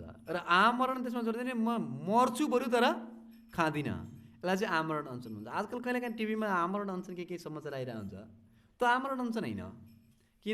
किन त डिमान्ड पुरा नहुँदासम्म मात्रै आमरण अनसन। डिमान्ड पुरा भएपछि जुस पनि खान्छ, अर्को जे पनि खान्छ, त कसरी आमरण अनसन भयो त? तर आमरण अनसन लिनुभएको जस्तो परीक्षित महाराजले, म जीवनको अन्त्यसम्म एक थोपा पानी पनि पिउनेवाला छैन, बरु म मर्छु। इन्द्रद्युम्न महाराजले भन्नुभयो, या त मलाई जगन्नाथको दर्शन गराउनुहोस्, होइन भनेदेखि म मृत्युसम्म के गर्छु, यहाँ व्रत गरेर बस्छु। र इन्द्रद्युम्न महाराजको यस्तो सङ्कल्प देखेर के भयो, आकाशबाट दिव्य आकाशवाणी भयो, महाराज तपाईँ चिन्ता नगर्नुहोस्, तपाईँलाई निश्चित रूपले भगवान्ले दर्शन दिनुहुनेछ। तपाईँ केवल मात्र ब्रह्माजीको आज्ञा अनुसार आउनुभएको नारद मुनिको निर्देशनहरूलाई पालना गर्दै जानुहोस्, नारद मुनिले नै निश्चित रूपले तपाईँलाई भगवान्को दर्शन गराउनुहुनेछ। र नारद मुनिले फेरि गएर चाहिँ के गर्नुभयो, लिङ्गराज महादेवसँग प्रार्थना गर्नुभयो र इन्द्रद्युम्न महाराजलाई पनि लिएर जानुभयो। र शिवजी स्वयं प्रकट भएर नारद मुनिलाई साइडमा लिएर गएर भन्नुभयो, तिमी चिन्ता नगर, भगवान्ले निश्चित रूपले इन्द्रद्युम्न राजालाई चाहिँ दर्शन दिनुहुन्छ। केवल यो नीलमाधवको रूपमा होइन, अझै अद्भुत रूपमा दर्शन दिनुहुनेछ। तर ब्रह्माजीको आदेशअनुसार तपाईँले के गर्नुहोस्, इन्द्रद्युम्न महाराजलाई लिएर 1000वटा अश्वमेध यज्ञ गराउनुहोस्। र यो 1000वटा अश्वमेध यज्ञ जब सम्पूर्ण हुन्छ तत्पश्चात भगवान्को प्राकट्य हुन्छ। र यो निर्देशन दिइसकेर भगवान् शिवजी फेरि लुप्त हुनुभयो र नारद मुनि आएर इन्द्रद्युम्न महाराजलाई भन्नुभयो, तपाईँ चिन्ता गर्नु पर्दैन, हामीले निश्चित रूपले भगवान्को दर्शन गर्छौँ। र इन्द्रद्युम्न महाराजलाई त्यहाँबाट लिएर जानुभयो र उहाँहरू त्यो श्री क्षेत्रको परिक्रमा गरेर सबै वरिपरिबाट चक्र घुमिसकेर शङ्ख क्षेत्रलाई घुमिसकेर आएर फेरि नीलाचल पर्वतमा जानुभयो। नीलाचल पर्वतमा माथि जानुभयो र जहाँ भगवान् नीलमाधवको गुफा थियो त्यो गुफा भएको ठाउँमा जानुभयो र इन्द्रद्युम्न महाराजले देख्नुभयो त्यहाँ त भगवान् नीलमाधवको विग्रह छैन, सबै सुनौलो रेतभित्र, सुनौलो बालुवाभित्र लुकिसक्नु भएको छ, जति खोताले पनि अब कहीँ गरे पनि भेटिनेवाला छैन। र बार बार रुनुभयो, म जस्तो पापी यो संसारमा कोही छैन। यत्रो संसारभरिका व्यक्तिलाई दर्शन दिनुभयो, जब म दर्शन गर्नलाई आएँ तब चाहिँ भगवान् लुप्त हुनुपर्ने? म कतिसम्मको पापी होला? मैले अनेक अनेक पाप गरेको छु, त्यस कारणले भगवान्ले मलाई दर्शन दिन चाहनु भएन। म मर्छु, मेरो मृत्यु होस् भनेर प्रार्थना गर्नुहुन्छ। तर नारद मुनि उहाँलाई बार बार उठाउँदै आशु तपाईँ चिन्ता नगर्नुहोस्, तपाईँ चिन्ता नगर्नुहोस्, शिवजीले भन्नुभएको छ भगवान्ले निश्चित रूपले दर्शन दिनुहुन्छ। त्यसको लागि तपाईँले के गर्नुपर्छ? अश्वमेध यज्ञ गर्नुपर्छ। र तत्पश्चात यो इन्द्रद्युम्न महाराजलाई लिएर नारद मुनिले अर्को एक ठाउँमा त्यही नीलाचलको क्षेत्रको नजिकै एक ठाउँमा लिएर जानुभयो, जहाँनिर भगवान् नृसिंहदेवको एउटा विग्रह थियो। र भगवान् नृसिंहदेवको दर्शन गराउनु भयो। नृसिंहदेव अत्यन्त एकदमै उग्र स्वरूपमा त्यहाँ प्रस्तुत हुनुहुन्थ्यो र उहाँको मानव शरीरबाट जो अग्नि निस्किरहेको छ। हजारौँ हजार भुजाहरू छन् नृसिंहदेव भगवान्का, र सबै भुजाहरूमा अनेक किसिमका हतियारहरू, हात हतियारहरू र लामा लामा नङ्ग्राहरू छन्। र आफ्ना नङ्ग्राहरूद्वारा नृसिंहदेवले के गर्नुहुन्छ? ती असुरका व्यक्ति, असुर सेनापतिहरूलाई नङले निचेर मार्न सक्नुहुन्छ। त्यस्तो अद्भुत रूपमा प्रकट हुनुहुन्छ। र उहाँलाई देखिसकेर इन्द्रद्युम्न महाराज र नारद मुनिले साथमा हात जोडेर भगवान्लाई प्रार्थना गर्नुभयो। ओम गर्जन्तं गर्जयन्तं निजभुजपटलं स्फोटयन्तं हटन्तं रूपयन्तं तापयन्तं दिवि भुवि दिजन्तं क्षेपयन्तं क्षिपन्तं क्रन्दन्तं रोषयन्तं दिशि दिशि सतन्तं संहरन्तं भरन्तं भिक्षन्तं घूर्णयन्तं करणिकरसतै दिव्यसिंहं नमामि, दिव्यसिंहं नमामि, दिव्यसिंहं नमामि। नृसिंहदेव भगवान् की। अझै अगाडि भनौँ कि यहीँ रोकौँ? भनौँ? हरिबोल भन्नुपर्छ भन्नलाई। 30%लाई मात्रै सुन्न मन छ। ओके, ठिक छ, थोरै टाइम लाग्छ। अब एकछिन धैर्यतापूर्वक सुन्नुहोस्। र यस्तो अद्भुत नृसिंहदेवको दर्शन गरिसकेर इन्द्रद्युम्न महाराज परम प्रसन्न हुनुभयो र नारद मुनिले भन्नुभयो यो नृसिंहदेवको विग्रहको अगाडि नै तपाईँले के गर्नुहोस्? यज्ञ सम्पन्न गर्नुहोस्। र ठुलो विशाल यज्ञकुण्ड तयार गरियो र सबै भयभरका राजाहरूलाई निमन्त्रण दियो यज्ञमा समावेश हुनका लागि। राजर्षिहरूलाई, देवर्षिहरूलाई, अरू महान महान ऋषिमुनिहरूलाई सबैलाई आह्वान गरियो। त्यति मात्रै नभएर स्वर्गका देवताहरू त्यहाँ पाले। इन्द्रदेव, अग्निदेव, पवनदेव सबै देवताहरू त्यहाँ प्रस्तुत भएर यज्ञमा समावेश हुनको लागि भनेर आए। र इन्द्रदेवलाई देखेर सबैको लागि अद्भुत अद्भुत सिंहासन निर्माण गर्नुभएको थियो, सबैलाई बस्ने सुव्यवस्थित ठाउँ मिलाउनु भएको थियो। र अश्वमेध यज्ञ गर्नलाई त के गर्नुपर्छ? आफ्नो घोडालाई पहिला सारा विश्वभरि कुदाउनु पर्छ र विश्व विजय प्राप्त गरेको व्यक्तिले मात्रै अश्वमेध यज्ञ गर्ने अनुमति प्राप्त गर्न मिल्छ। सारा विश्व, जस्तो कि युधिष्ठिर महाराजले अश्वमेध यज्ञ गर्नुभएको थियो भने अर्जुन, भीमसेन, नकुल, सहदेव चार दिशामा गएर सारा राजाहरूलाई जितेर जरासनलाई मारेर आएपछि बल्ल यज्ञ सम्पन्न भयो नि, होइन? भगवान् रामचन्द्रले पनि अश्वमेध यज्ञ गर्नुभन्दा अगाडि आफ्नो घोडालाई चाहिँ सारा विश्वमा दौडाउनु भयो र तत्पश्चात त्यो घोडाले सबै दिग्विजय गरिसकेपछि यज्ञ गर्नुभयो। त्यस्तै अब इन्द्रद्युम्न महाराजलाई अब हजारवटा यज्ञ गर्न छ। अब यज्ञ गर्नु भने 1000 चोटि विश्वमा युद्ध गर्न जानु पर्यो। विचार गर्नु त हामीले यदि अश्वमेध यज्ञ गर्न पर्थ्यो भनेदेखि पहिला भारतसँग युद्ध गर्नु पर्यो, त्यसपछि चीनसँग युद्ध गर्नु पर्यो, अनि अमेरिकासँग युद्ध गर्नु, जापानसँग युद्ध गर्नु, रुससँग युद्ध गर्नु। कहिले जितिसक्ने, कहिले गर्ने यज्ञ सम्भव छैन। तर इन्द्रले भन्नुभयो तपाईँ चिन्ता नगर्नुहोस् महाराज, तपाईँ यहाँ बसेर यज्ञ गर्नुहोस्, तपाईँको प्रतिनिधि गरेर म जान्छु दिग्विजय गर्नका लागि आफ्नो देव सेना लिएर। र इन्द्रद्युम्न महाराजको जुन चाहिँ अश्वमेध यज्ञको घोडा छ त्यो घोडालाई लिएर इन्द्रदेव स्वयं जानुभयो देवताको सेना लिएर सारा विश्वमा दिग्विजय गर्नका लागि। र सारा संसारमा दिग्विजय गरेर अब देवतासँग कसैले युद्ध गर्ने होला? कसैले पनि जित्न सकेन, सबैले शरणागति जनाए र तत्पश्चात इन्द्रद्युम्न महाराजले यज्ञ गर्नुभयो र अद्भुत ढङ्गले 979 वटा यज्ञ सुसम्पन्न भयो। स्वयं ब्रह्माजी पाल्नु भएको थियो यज्ञ गर्नका लागि, पुरोहित बनेर ब्रह्माजीले आहुति दिनुभयो र अन्तिममा त्यो यज्ञ कुण्डबाट जब 979 वटा यज्ञ पुरा भयो र अन्तिम हजारौँ यज्ञ जब सम्पन्न अन्तिम पूर्णाहुति गर्ने समयमा त्यो यज्ञ कुण्डबाट स्वयं भगवान् नृसिंहदेव प्रकट हुनुभयो उग्र स्वरूपमा। र नृसिंहदेव भगवान्लाई त्यहाँ फेरि आराधना गरेर फेरि त्यहाँ स्थापना गर्नुभयो र यज्ञ पुरा भइसकेको भोलिपल्ट नृसिंहदेवको मन्दिर सुन्दर तरिकाले विश्वकर्माको छोरा, जसको नाम पनि यहाँ दिएको थियो मैले एक्ज्याक्ट बिर्सेँ, तर विश्वकर्माको छोराले चाहिँ त्यो नरसिंहदेवको मन्दिर निर्माण गरिदिनु भयो र नरसिंहदेवलाई त्यहाँ मन्दिरमा स्थापना गरेपछि सबै किसिमका विघ्न बाधाहरू नाश भइसके र अब इन्द्रद्युम्न महाराज अब भगवानको दर्शन पाइन्छ, अब भगवानको दर्शन पाइन्छ भनेर रात्रिमा भगवानको दर्शन अभिलाषका साथमा विश्राम गर्नुभएको थियो। त्यसै समयमा रात्रिमा उहाँलाई स्वप्न आयो र साक्षात् भगवान नारायणको दर्शन भयो, श्वेतद्वीपको दर्शन भयो उहाँलाई। भजे श्वेत द्वीपम तमहमियम गोलोकमितियम विदान्तस्ते सन्तासिति विरल चराय कतिपय। त्यो श्वेतद्वीपमा त्यो दुधको समुद्रभित्र अनन्त शेषको शय्यामाथि भगवान नारायण विश्राम गरिराख्नु भएको थियो।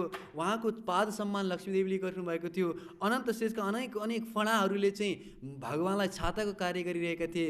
भगवानको छातीमा कौस्तुभमणि धारण गर्नुभएको थियो, पिताम्बर वस्त्र धारण गर्नुभएको थियो, शङ्ख चक्र गदा पद्म अद्भुत मुकुट लगाउनु भएको, हात गलामा कौस्तुभमणि धारण गर्नुभएको दिव्य भगवानको रूप दर्शन भयो र भगवानले भन्नुभयो, इन्द्रद्युम्न तिमी चिन्ता नगर, तिम्रो लागि एउटा रूपमा म लुप्त भए तापनि अब तिम्रो लागि म 4वटा रूपमा प्रस्तुत भएर आउनेछु। भोलि बिहान जब तिमी समुद्रमा स्नान गर्न जान्छौ त्यस समयमा के हुनेछ भने समुद्रमा बगाएर 4वटा मुढाहरू, रुखका मुढाहरू बगाएर आउनेछन् र तिनै मुढाहरूलाई समुद्रबाट निकालेर यो मुढाबाट मेरो रूपको तिमीले के गर्नु, निर्माण गर्नु। स्वयं भगवानले आदेश दिनुभयो र यो स्वप्न प्राप्त हुने बित्तिकै त ओहो इन्द्रद्युम्न महाराजको निन्द्र खुल्यो, बाफ्रे भगवान प्रकट हुनुहुन्छ, भगवान प्रकट हुनुहुन्छ, मलाई आदेश दिनुभएको छ भनेर आफ्नो गुरुदेव नारद मुनिलाई गएर तुरुन्तै यो खबर बताउनु भयो। नारद मुनिले भन्नुभयो भगवानले स्वप्न दर्शन दिनुभयो मतलब हाम्रो यज्ञ सफल भयो, निश्चित रूपले भगवान हाम्रो अगाडि प्रकट हुनेछ, हामीलाई आशीर्वाद गर्नुहुनेछ भगवानले भन्नुभयो। र इन्द्रद्युम्न महाराज बिहान सबेरै उठेर जब चाहिँ स्नान गर्नका लागि समुद्रमा जानुभएको थियो उहाँको शरीरमा आएर ती मुढाहरूले स्पर्श गरे। उहाँले देख्नुभयो 4वटा मुढा बगेर आइरहेका छन्, एकदम विशालकाय मुढाहरू, ठुल्ठुला यस्तो ठुल्ठुलो रुखहरू के। र त्यो रुखहरूलाई देखिसकेर त्यो मुढाहरूलाई देखेर इन्द्रद्युम्न महाराजको खुसीको सीमा थिएन। साक्षात् भगवानले भन्नुभएकै जस्तो भयो। अब यी मुढाहरूलाई निकाल्नुपर्छ र आफ्ना सारा सेनाहरूलाई बोलाउनु भयो। सब सेनाहरूले चाहिँ तान्न खोज्छन्, निकाल्न खोज्छन्, कसो गर्छन्, केही गरी पनि त्यो मुढालाई समुद्रको पानीबाट बाहिर तान्न सक्दैनन्। भएन भनेर के गर्नुभयो, घोडाहरू लगाउनुभयो, डोरीले बाँधेर सारा घोडाहरूले तानेका छन्, घोडाहरूलाई सैनिकले पिट्छन्, तर जति तान्दा पनि त्यो मुढा समुद्रबाटै बाहिर निस्किँदैन। तत्पश्चात इन्द्रद्युम्न महाराजले भन्नुभयो हात्तीहरूलाई बोलाएर लिएर आओ र एकदम ठुल्ठुला दिग्गज हात्तीहरूलाई बोलाएर हात्तीको शरीरमा ती मुढाहरूलाई बाँधियो। बार तान्न खोजिन्छ, तर जति गर्दा पनि यो समुद्रबाट मुढाहरू बाहिर निस्किँदैनन्। अनि के भयो त, किन भगवानले आदेश दिनुभएको किन निस्किरहेको छैनन् त भन्दा त्यस समयमा दिव्य आकाशबाट दिव्य वाणी भयो कि मेरो जो भक्त छ नित्य मेरो सेवामा लागिरहेको थियो त्यही व्यक्तिले मात्रै मलाई यो समुद्रबाट निकाल्न सक्छ। र तत्पश्चात सबैजनाले गएर के गरे, विश्ववसु जो हुनुहुन्थ्यो नि भगवानको सेवक, किनकि उहाँलाई त लागिरहेको थियो ओहो अब त भगवान मेरो लागि त लुप्त हुनुभयो, मैले कहिले भगवानको पूजा गर्न पाउँदिनँ होला, कहिले सेवा गर्न पाउँदिनँ होला भनी त लागिरहेको थियो। किनकि महाराज अनुभव, पण्डितहरू आए, ब्राह्मणहरू आए, अब त मलाई कसले त्यहाँ सेवा गर्न दिन्छ। तर भगवानले भन्नुभयो यही व्यक्तिद्वारा म सेवा स्वीकार गर्छु। र आजको दिनसम्म पनि भगवानले आफ्नो सबैभन्दा प्रिय तिनै शबरहरूलाई मान्नुभएको छ। अहिले पनि जगन्नाथ मान्छेहरू हामीहरू कहिलेकाहीँ हामीलाई जब सन्चो हुन्छ, हामीसँग धन सम्पत्ति हुन्छ, सबै कुराको व्यवस्था हुन्छ, तब त सबैजनाले हेल्प गर्छन्, सेवा गर्छन्, हाम्रो वरिपरि घुम्छन्। तर जब बिरामी पर्छ कसले हामीलाई हेर्छ? जो व्यक्ति हाम्रो वास्तविक मित्र हो, आफ्नो वास्तविक सम्बन्धी हो, उसले बिरामी भएको बेलामा बल्ल हामीलाई हेर्छ। हामीलाई हेर्ने व्यक्ति त्यही नै हुन्छ बिरामी भएको बेलामा। त्यस कारणले भगवान जगन्नाथ जब चाहिँ 15 दिनको लागि बिरामी हुनुहुन्छ नि, अस्ति हुनुभएको थियो है स्नान यात्रामा, हजुर सबजनाले नुहाउँदा गरेर सबैले के त यहाँ, अनि त 15 दिनसम्म थला पर्ने त्यो समयमा शबरहरूलाई नै भगवानको सेवा गर्ने अधिकार प्राप्त हुन्छ। यद्यपि अरू समयमा ब्राह्मणहरूले भगवानको पूजा गर्छन्। अहिले पनि जगन्नाथपुरीमा श्री श्री राधा माधव चन्द्र की, जगन्नाथ बलदेव सुभद्रा मैया महारानी की, श्रील प्रभुपाद की। तर त्यो बिरामी भएको समयमा तिनै शबरका वंशज, विश्ववसुका वंशजहरू नै आएर अहिले पनि जगन्नाथ भगवानको सेवा गर्नुहुन्छ। र विश्ववसुले जब आएर चाहिँ हात लगाउने बित्तिकै तुरन्त मुढाहरू बाहिर निस्केर आए र अब सबै तयार भयो। अब यो विग्रहको के गर्नु पर्यो, खोपेर बनाउनु पर्यो नि त, भगवानको रूप निकाल्नु पर्यो त्यो मुढाबाट। मुढालाई त पूजा गर्ने कुरा भएन, कसरी भगवानको रूप बनाउने त। र अनेक किसिमका के भन्छ त्यो काठको काम गर्ने मान्छेलाई कारिगर, सिकर्मी हैन। र अनेक व्यक्तिहरू आए, तर जो व्यक्ति आउँथे जति नै कोसिस गरे पनि उनीहरूले त्यहाँ हात लगाउनु पनि उनीहरूको त्यो हतौडा पनि त्यो छिनो पनि सबै फुटेर जान्थ्यो। कसैले पनि अलिकति त्यहाँ दाग पनि लगाउन सकेनन् जति नै कोसिस गर्दा पनि। अन्तिममा एकजना अत्यन्त वृद्ध ब्राह्मण आउनुभयो र उहाँले भन्नुभयो म यो विग्रहको निर्माण गर्न सक्छु, तर मेरो केही शर्तहरू छ। शर्त के हो भनेदेखि यहाँ बाहिर सबैले देख्ने ठाउँमा म यो विग्रहको निर्माण गर्दिनँ। एउटा बन्द कोठाभित्र मुढालाई राख्नुपर्छ र त्यहाँभित्र गएर चाहिँ म यो विग्रहको निर्माण गर्छु। हुन्छ। र 21 दिनसम्म यो ढोका थुनेर राख्नुपर्छ। यो ढोकाभित्र कसैले प्रवेश गर्यो भने म बन्द गरिदिन्छु। त्यसपछि म बनाउनेवाला छैन, अपूर्ण त्यतिकै आदि छोडेर जान्छु। कसैले ढोका खोलिने 21 दिनसम्म। हुन्छ, ओके। अनि साथसाथमा जब यो विग्रहको निर्माण हुन्छ त्यस समयमा बाहिरबाट एकदम ठुल्ठुलो स्वरमा मृदङ्ग बजाउनुपर्छ, नगाडा बजाउनुपर्छ, करताल बजाउनुपर्छ, कीर्तन गर्नुपर्छ। र यो विग्रहको जुन चाहिँ बनाएको जुन आवाज छ नि, यो आवाज कसैले सुन्न भएन। यदि कसैले सुन्छ भने त निश्चित रूपले बहिरो हुन्छ र कसैले हेर्न पनि हुँदैन भनेर ल ठिक छ सबैजना शर्त हामी मान्न तयार छौँ भनेर ढोकाभित्र थुनिदियो। र 15 दिनसम्म विग्रहको निर्माण चालु भयो। बाहिरबाट नगडा बजाएको छ, कीर्तन गएको छ, पुरा बाजा बजिरहेछ। 15 दिनपछि के भयो भनेदेखि महाराज इन्द्रद्युम्नको पत्नी हुनुहुन्थ्यो जसको नाम थियो गुण्डिचा।